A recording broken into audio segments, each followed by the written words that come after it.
रहा है, चेहरे से पता चल जाता है। ये कम्युनिकेशन है। ये भी तो जरूरी नहीं कि लैंग्वेज जो है वो कम्युनिकेट करे, आप खुद से कम्युनिकेट करते हैं। दुनिया की सबसे जो ओल्डेस्ट कम्युनिकेशन है वो इस किस्म की कम्युनिकेशन है, और यही आगे से भी उसका एवोल्यूशन हुआ, और हमें जबान जो है वो सोफिस्टिकेटेड तरीन फॉर्म ऑफ कम्युनिकेशन है। और लेकिन इसके बावजूद अब देखते हैं कि जो लैंग्वेज है उसमें आप बात को तो अपना कंप्लीट नहीं कर पाते, मीनिंग दूसरे के अंदर होता है। मतलब ये जन्नत बैठी हुई हैं, ये अपना मिस शमसी हैं, अब इनका जो फ्रेम ऑफ रेफरेंस है मे बी डिफरेंट हो मेरे उस मीनिंग का, आपका फ्रेम ऑफ रेफरेंस डिफरेंट हो, इलाके भी उससे वेरी करते हैं। मतलब आपका इलाका कोई और है, आप मुल्तान से हैं।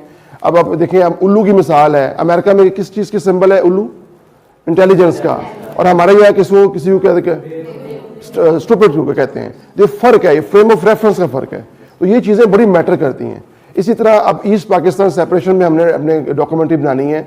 अगर हम उसको आप गूगल सर्च करते हैं तो अगर आपने ऐसे रिसर्च पेपर पढ़ लेंगे जो इंडियंस ने उसको लिखा है, तो वाई ज़रा इंडियन का जो रिसर्च पेपर होगा उस पर प्रोपेगेंडा होगा। ठीक है, उसमें उन्होंने मुक्ति जो बाहिनी तंजीम बनाई थी, जो इन्फिल्ट्रेट किया था ईस्ट पाकिस्तान में, उसको उन्होंने क्या किया होगा? जस्टिफाई किया होगा। इसी तरह जो बांग्लादेश में अब जो बांग्लादेश बन गया है, ईस्ट पाकिस्तान जो था, क्या डेट थी उसकी सेपरेशन की?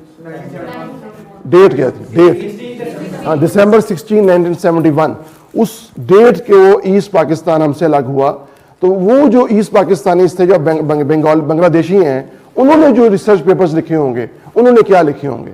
हाँ, उनका पॉइंट ऑफ व्यू जानिए कि उन्होंने क्या लिखा है हमारे बारे में, लेकिन आपने अपना जो खुद से कंक्लूड करना है वो लिखना है, उसमें समअप करना है। हमारा पॉइंट ऑफ व्यू क्या है और उनका पॉइंट ऑफ व्यू क्या है, दोनों बताएं आप। और मुक्ति बानी का जो रोल है वो भी बताएं कि वो क्या रोल था, इन्फिल्ट्रेट कैसे किया उन्होंने, और खासतौर पर जो टीचर्स का रोल था, हिंदू टीचर्स का, वो कैसे, जो हिंदू टीचर्स क्या होता है? टीचर बुनियादी तौर पर क्या होता है?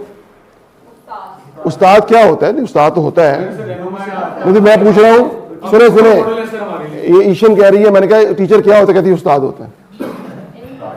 कहते दिलचस्प जवाब है, ओपिनियन लीडर होता है। ओपिनियन लीडर ये आपकी राय आमा बनाता है, ओपिनियन बनाता है, तो ओपिनियन लीडर होता है बड़ा स्ट्रॉन्ग किस्म का, यानी टीचर की बात जो है इन्फ्लुएंस करती है बहुत ज्यादा। तो जो आप कह सकते हैं जो डोमिनेंस है हिंदू टीचर्स की वो बहुत ज्यादा थी, उसकी वजह से ईस्ट पाकिस्तान सेपरेशन की बुनियादी वजूहात में भी है। तो मिस शमसी इसको आपने फॉलो करना है। इसके अलावा देखें कि आपका और हमने डिस्कस किया था फ्रेम ऑफ रेफरेंस क्या है।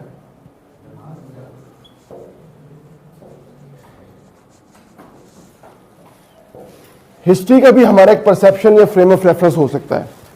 हमारा फ्रेम ऑफ रेफरेंस डिफरेंट हो सकता है, और जिनकी आप रिसर्च पेपर्स पढ़ें उनका फ्रेम ऑफ रेफरेंस डिफरेंट हो सकता है, परसेप्शन में फर्क होता है।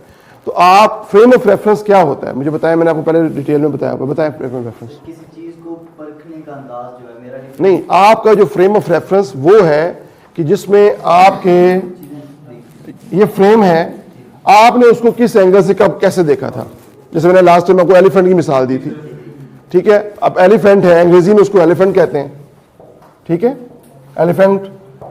अरबी में फील कहते हैं। अगर हम सिंपल फील बोलेंगे तो फौरी तौर पर फील से आपका जो फ्रेम ऑफ रेफरेंस है, हम पाकिस्तानी इसका चूंकि अंग्रेजी जबान पढ़ते हैं, वो फीलिंग से होगा।